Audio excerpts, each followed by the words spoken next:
Bakehouse is an artisan bakery that produces high-end bread and other products, and we sell to other restaurants and shops. So we have a wholesale operation.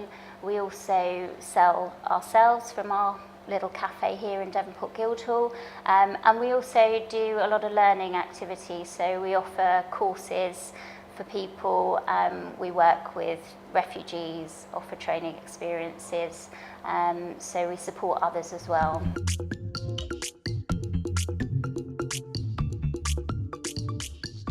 So I believe social enterprise is a great model because it allows us to solve problems as a business and also create change. Rather than being a business that primarily takes, it's about sort of giving back, breathing life into a disused building in an area that had high deprivation, and it's enabled us to create jobs, opportunities and challenge perceptions about that area.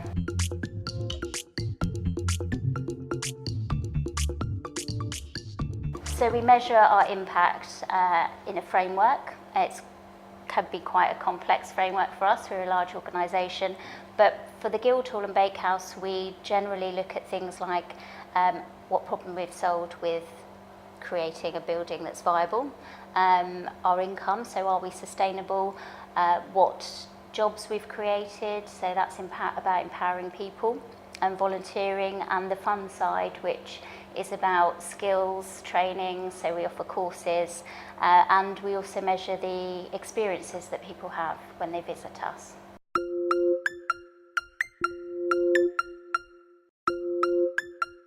So Software Cornwall was set up as a social enterprise and community-driven organisation to help businesses to grow, but also to help more people explore careers in software engineering.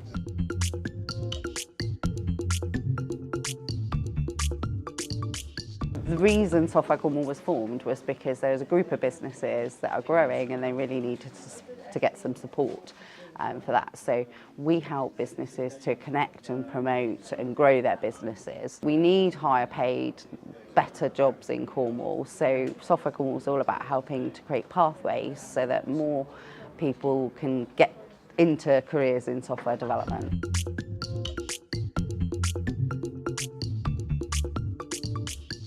We're totally funded by our members, so basically we get support through our membership and through donations. Working with Rio and Talent Match, I think it's been really, really great to see how we're engaging with harder to reach students and people in the county and helping them to find their career pathways and find future success.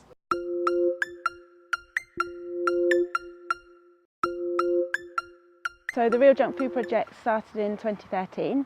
It was set up to address food waste and to intercept food at the point at which it would be thrown away and get it out to people who need it, want it and can buy it on a pay-as-you-feel basis.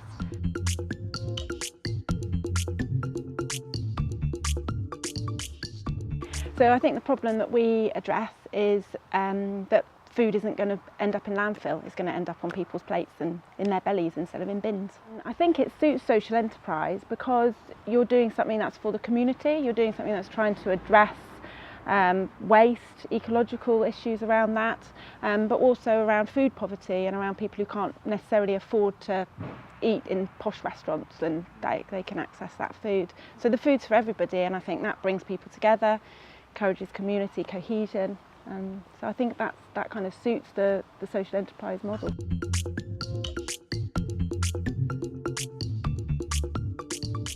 I had the opportunity through Rio to pitch at Soup, which is a way of kind of localised crowdfund where different people have the chance to get up in front of a crowd who've paid to come and see you speak, explain what your idea is about. You then answer 4 questions, and if the people in the room like what they hear, they vote for you and you get the money that they gave to come to the event. We ended up winning the pitch, and then we had some startup costs, so that was immensely supportive because I felt that I was given that confidence to go and give it a go, and then to actually have some funds to be able to get up and going.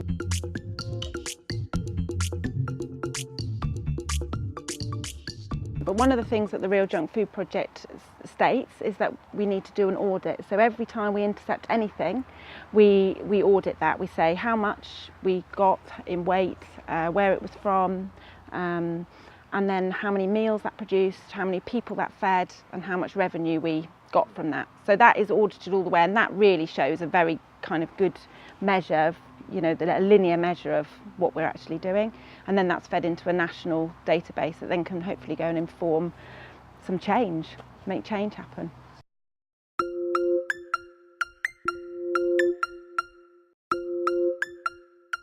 The charity has been established in Cornwall for over 10 years, delivering provision of boat building and seamanship training.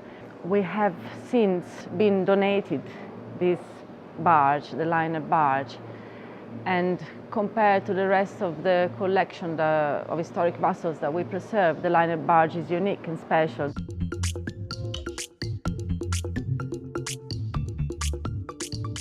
The social enterprise model fits perfectly the Lynher river transport hub that we want to open. I strongly believe in the social impact my work can do, and as I've done in the last 20 years working for a maritime heritage charity. However, we need to find more sustainable avenues to continue to provide and deliver these provisions of education to the community. That's why social enterprise is such a good structure, because it allows us to make a profit to reinvest into the community. The demands of our area are all to do with the provision of a better focused local training to the young people who can't reach Plymouth or other parts of Cornwall.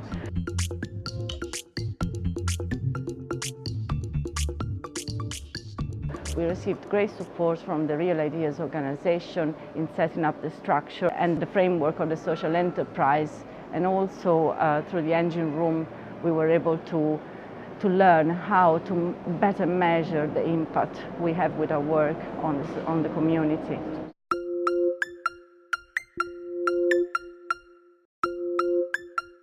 So we're a performance-based dance company, and our main thing is that we work towards performances which we then go and do in the community.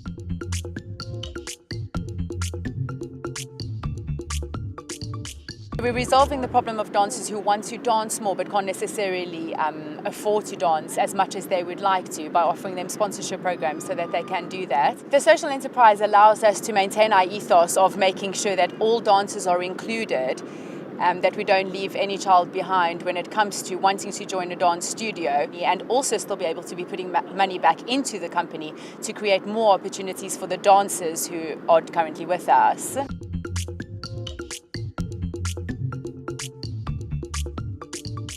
We measure our success by having dancers that go from low activity to very high activity, dancing up to 3 or 4 times a week with us. And then we measure our success by having dancers who will actually get accreditations, like their dance teaching certificates, that can go out and be dance teachers. And then we have dancers also that have been with us for the 5 years since we started. So we measure our success kind of in those 3 ways.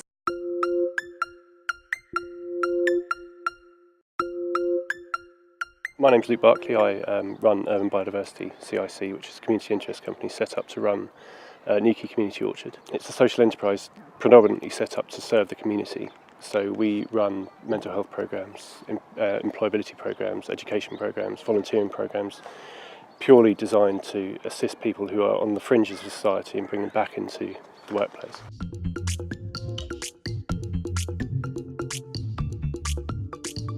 So social enterprise is much more important to us because we're trying to achieve something for the community. So rather than it being all about us making profits, all our profits here go back into what is effectively a large community hub for the town.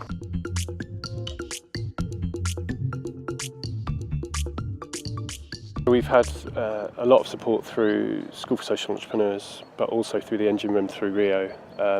That's business support, advice, training, which has been a huge aspect actually that we've received through the engine room and through Rio for the social enterprise qualifications that we deliver here.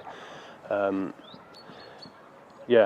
also, you know, there's a lot of financial backing from the community. So we've run a very successful crowdfund campaign, of which we went to achieve 30,000 and actually got to 66, which shows the backing locally for what we're trying to achieve.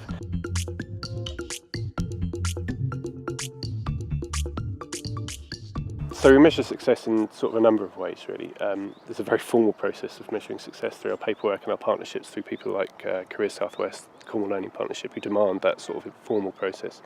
There's a much more informal process where we look at stuff on site, and that's generally through people's achievements and journeys and how they've come to site and where they are when they leave us. But also through things like the small events and the general support from around the community. The number of volunteers is obviously a crucial aspect to measuring how we are successful, really. 200 volunteers in the first year, and that's set to double in year 2. That's an incredible measure of success, I think. So yeah, there's a number of ways of doing it, but we tend to try and look at it from a much more social aspect than a more formal paperwork sort of aspect, really.